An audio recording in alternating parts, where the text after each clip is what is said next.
the single only person in American history and the world who's ever indicted a president, the man you might recall who brought 2 criminal indictments against then-defendant Trump. I am talking about someone we almost never hear from before, during, and after those cases. Former DOJ Special Counsel Jack Smith, the only federal prosecutor to indict a president.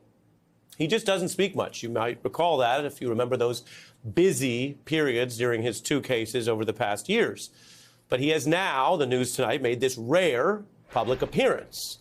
And it's with... Certaines décisions judiciaires ne changent pas seulement le cours d'un procès, mais exposent le point exact où les stratégies de report institutionnel cessent d'être acceptées comme la norme.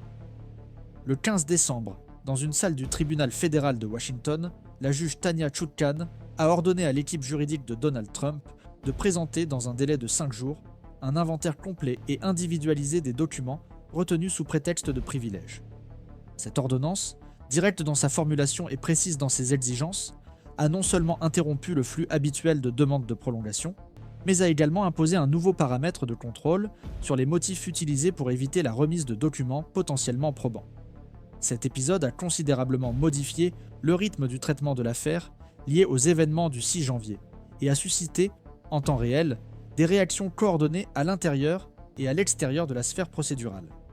L'impact de cette mesure ne s'est pas limité au contenu de la décision, mais à la norme qu'elle a à briser, celle de la tolérance institutionnelle à l'égard des stratégies répétées de report documentaire sous des motifs génériques de confidentialité.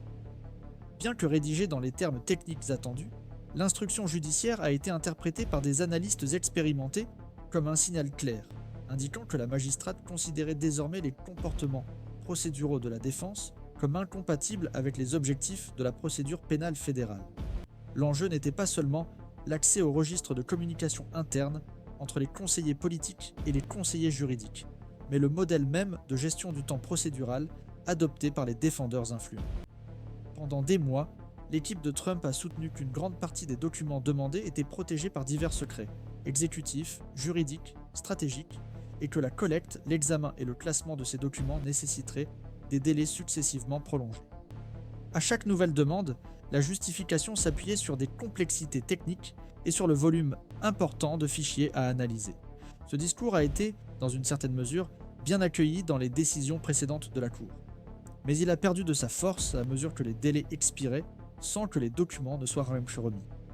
Le tournant s'est produit lorsque, même après plusieurs prolongations déjà accordées, la défense a présenté une nouvelle demande de délai supplémentaire sans présenter aucun élément nouveau justifiant la lenteur. Compte tenu de l'historique accumulé et de l'absence de progrès, la juge a rejeté la demande et a ordonné à la partie de fournir un registre des privilèges formels et détaillés. Cette exigence ne se limite pas à l'identification des documents retenus. Elle impose que, pour chaque élément, soit décrit l'auteur, le destinataire, la date de création, l'objet et la base juridique spécifique qui justifie la confidentialité.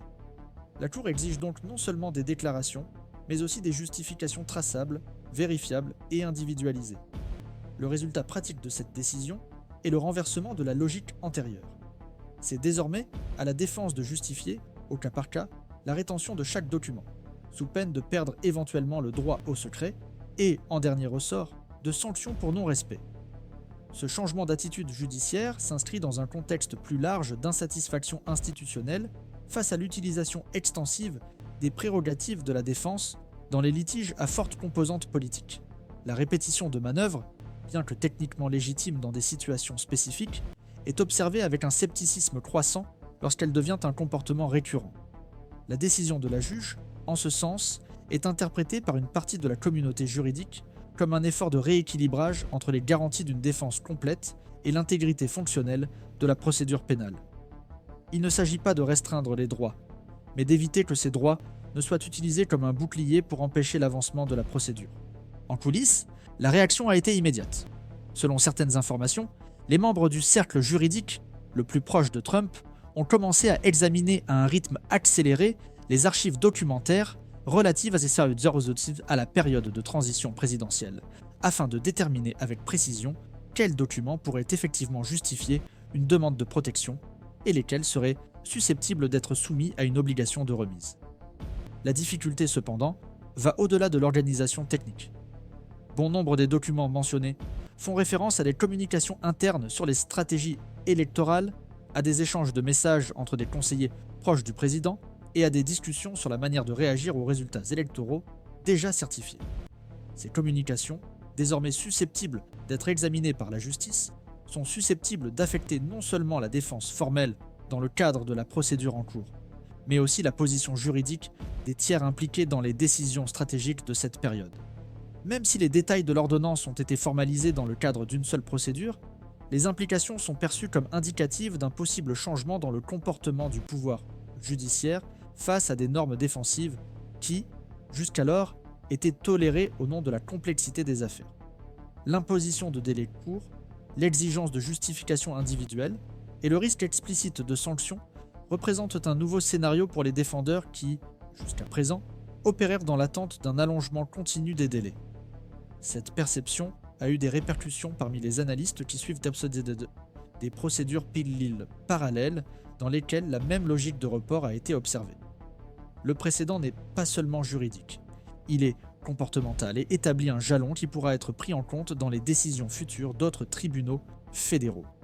L'importance de cet épisode ne réside pas uniquement dans le contenu des documents litigieux, mais dans ce que leur divulgation forcée peut signifier pour l'articulation entre les sphères politiques et juridiques au sein d'une même structure de commandement. La levée éventuelle de la protection du secret sur certaines communications pourrait révéler non seulement des décisions techniques, mais aussi des intentions stratégiques et des évaluations internes qui, lorsqu'elles sont exposées hors de leur contexte d'origine, peuvent acquérir de nouvelles significations juridiques et politiques. Consciente de ce risque, la défense cherche des alternatives permettant d'atténuer les dommages à court terme sans renoncer au discours de protection institutionnelle qui a été soutenu publiquement. C'est précisément face à ce type de transformation, dans la manière dont les institutions traitent des comportements auparavant tolérés, qu'il devient essentiel de suivre les signes de changement avec une attention éditoriale constante. Les chaînes qui se consacrent à interpréter le comportement institutionnel avec sobriété aident à comprendre ce qui est en jeu au-delà de l'actualité immédiate. C'est dans ce contexte que le ministère public fédéral a décidé d'adopter une position plus ferme concernant les limites de confidentialité invoquées par la défense. Dans les requêtes qui ont suivi l'ordonnance de la juge Chutkan, les procureurs ont souligné que, bien que le droit au secret professionnel et au privilège exécutif soit prévu par la loi, ces protections ne s'étendent pas aux communications impliquant la planification de comportements potentiellement illégaux ou des stratégies d'obstruction des procédures officielles. Cette ligne d'argumentation s'appuie sur la crime-frau exception, une doctrine juridique consolidée qui exclut de la protection du secret toute communication visant à faciliter, dissimuler ou légitimer la pratique d'un acte illégal. À partir de là, le débat a cessé d'être exclusivement procédural, pour prendre une tournure substantive sur la nature des documents retenus et le rôle que certaines personnalités auraient joué pendant la période critique entre l'élection et la certification des résultats. L'équipe de l'accusation a fait valoir qu'il existe des indices selon lesquels une partie importante des documents tenus secrets ne concerne pas des conseils juridiques traditionnels, mais plutôt des discussions opérationnelles entre des acteurs politiques, des consultants externes et des membres de l'équipe de campagne. Selon les procureurs, cela inclut des courriels et des mémos qui ont circulé entre des personnes sans formation juridique, dont le contenu abordait directement des stratégies visant à contester les résultats électoraux ou à influencer les autorités étatiques dans le processus de certification. Dans plusieurs passages du dossier, des documents partagés avec plusieurs destinataires, en dehors du cercle juridique officiel, sont cités à titre d'exemple, ce qui, en théorie, compromettrait déjà l'allégation de confidentialité. L'insistance de la défense à classer ces documents comme confidentiels a été interprétée par le ministère public comme une tentative délibérée de soustraire à la Cour des éléments susceptibles de modifier considérablement l'évaluation des faits.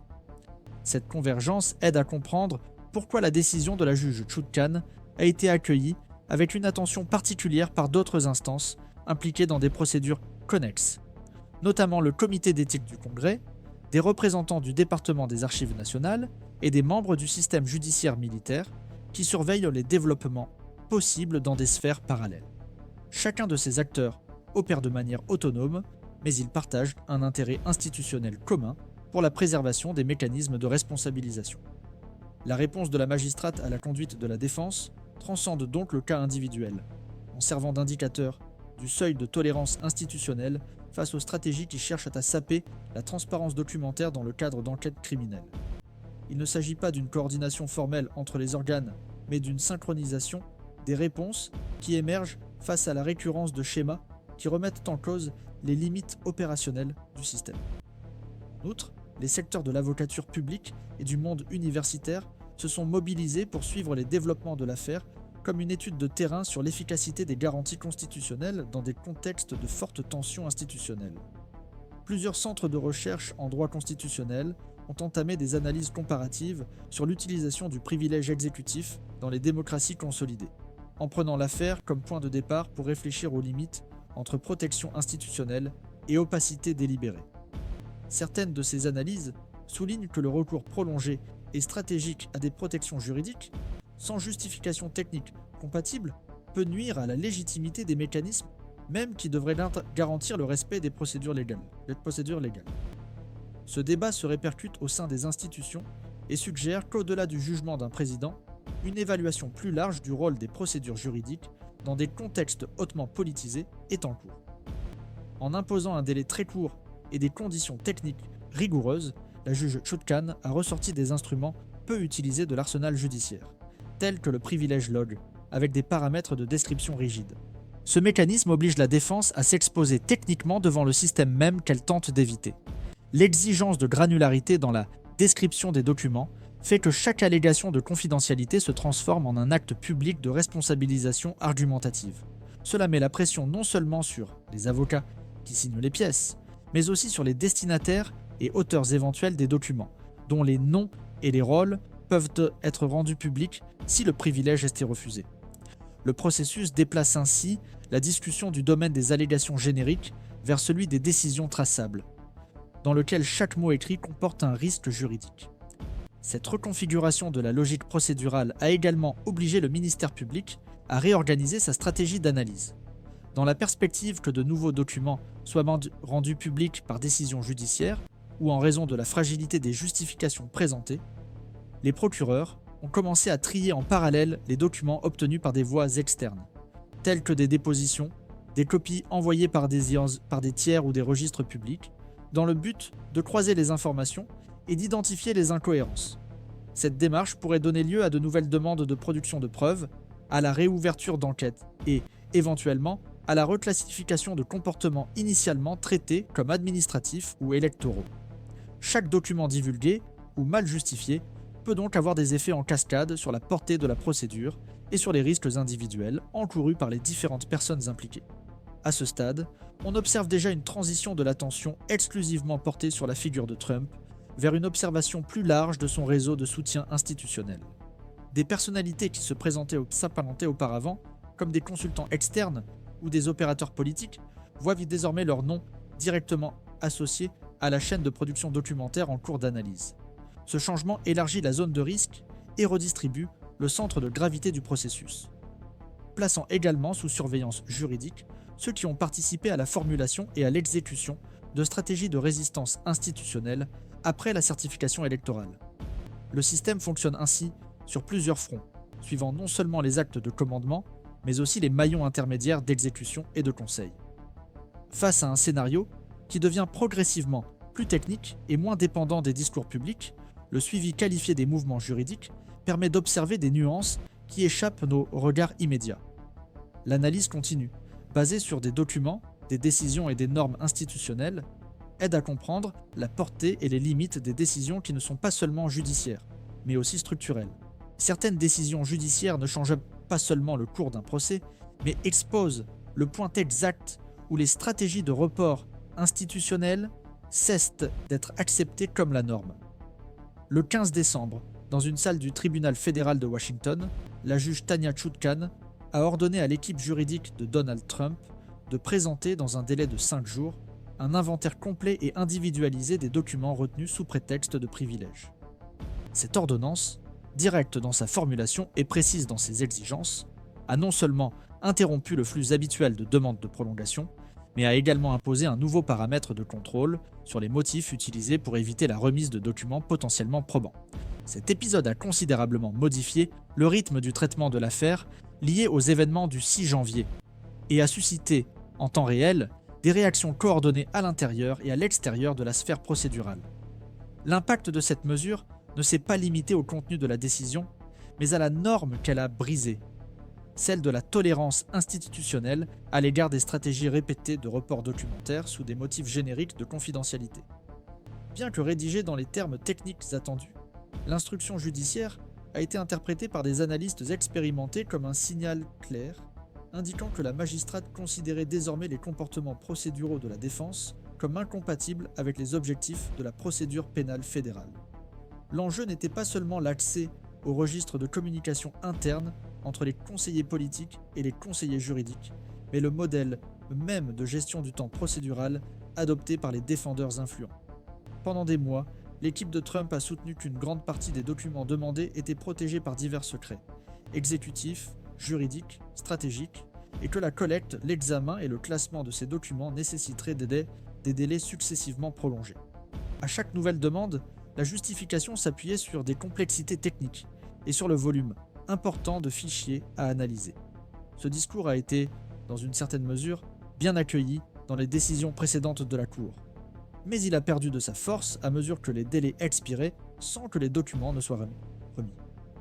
Le tournant s'est produit lorsque même, après plusieurs prolongations déjà accordées, la défense a présenté une nouvelle demande de délai supplémentaire sans présenter aucun élément nouveau justifiant la lenteur. Compte tenu de l'historique accumulé et de l'absence de progrès, la juge a rejeté la demande et a ordonné à la partie de fournir un registre des privilèges formel et détaillé. Cette exigence ne se limite pas à l'identification des documents retenus. Elle impose que pour chaque élément soit décrit l'auteur, le destinataire, la date de création, l'objet et la base juridique spécifique qui justifie la confidentialité. La Cour exige donc non seulement des déclarations, mais aussi des justifications traçables, vérifiables et individualisées. Le résultat pratique de cette décision est le renversement de la logique antérieure. C'est désormais à la défense de justifier, au cas par cas, la rétention de chaque document, sous peine de perdre éventuellement le droit au secret et, en dernier ressort, de sanctions pour non-respect. Ce changement d'attitude judiciaire s'inscrit dans un contexte plus large d'insatisfaction institutionnelle face à l'utilisation extensive des prérogatives de la défense dans les litiges à forte composante politique. La répétition de manœuvres, bien que techniquement légitime dans des situations spécifiques, est observée avec un scepticisme croissant lorsqu'elle devient un comportement récurrent. La décision de la juge, en ce sens, est interprétée par une partie de la communauté juridique comme un effort de rééquilibrage entre les garanties d'une défense complète et l'intégrité fonctionnelle de la procédure pénale. Il ne s'agit pas de restreindre les droits, mais d'éviter que ces droits ne soient utilisés comme un bouclier pour empêcher l'avancement de la procédure. En coulisses, la réaction a été immédiate. Selon certaines informations, les membres du cercle juridique le plus proche de Trump ont commencé à examiner à un rythme accéléré les archives documentaires relatives à la période de transition présidentielle, afin de déterminer avec précision quels documents pourraient effectivement justifier une demande de protection et lesquels seraient pas susceptibles d'être soumis à une obligation de remise. La difficulté, cependant, va au-delà de l'organisation technique. Bon nombre des documents mentionnés font référence à des communications internes sur les stratégies électorales, à des échanges de messages entre des conseillers proches du président et à des discussions sur la manière de réagir aux résultats électoraux déjà certifiés. Ces communications, désormais susceptibles d'être examinées par la justice, sont susceptibles d'affecter non seulement la défense formelle dans le cadre de la procédure en cours, mais aussi la position juridique des tiers impliqués dans les décisions stratégiques de cette période. Même si les détails de l'ordonnance ont été formalisés dans le cadre d'une seule procédure, les implications sont perçues comme indicatives d'un possible changement dans le comportement du pouvoir judiciaire face à des normes défensives qui jusqu'alors étaient peu tolérées au nom de la complexité des affaires. L'imposition de délais courts, l'exigence de justification individuelle et le risque explicite de sanctions représentent un nouveau scénario pour les défendeurs qui, jusqu'à présent, opérèrent dans l'attente d'un allongement continu des délais. Cette perception a eu des répercussions parmi les analystes qui suivent des procédures passives parallèles dans lesquelles la même logique de report a été observée. Le précédent n'est pas seulement juridique, il est comportemental et établit un jalon qui pourra être pris en compte dans les décisions futures d'autres tribunaux fédéraux. L'importance de cet épisode ne réside pas uniquement dans le contenu des documents litigieux, mais dans ce que leur divulgation forcée peut signifier pour l'articulation entre les sphères politiques et juridiques au sein d'une même structure de commandement. La levée éventuelle de la protection du secret sur certaines communications pourrait révéler non seulement des décisions 6 weeks techniques, ago, mais aussi des intentions I stood stratégiques et des évaluations internes qui, lorsqu'elles sont exposées hors de leur contexte d'origine, peuvent acquérir de nouvelles significations juridiques et politiques. Consciente de ce risque, la défense cherche des alternatives permettant d'atténuer les dommages à court terme, sans renoncer au discours de protection institutionnelle qui a été soutenu publiquement. C'est précisément face à ce type de transformation, dans la manière dont les institutions traitent des comportements auparavant tolérés, qu'il devient essentiel de suivre les signes de changement avec une attention éditoriale constante. Les chaînes qui se consacrent à interpréter le comportement institutionnel avec sobriété aident à comprendre ce qui est en jeu au-delà de l'actualité immédiate.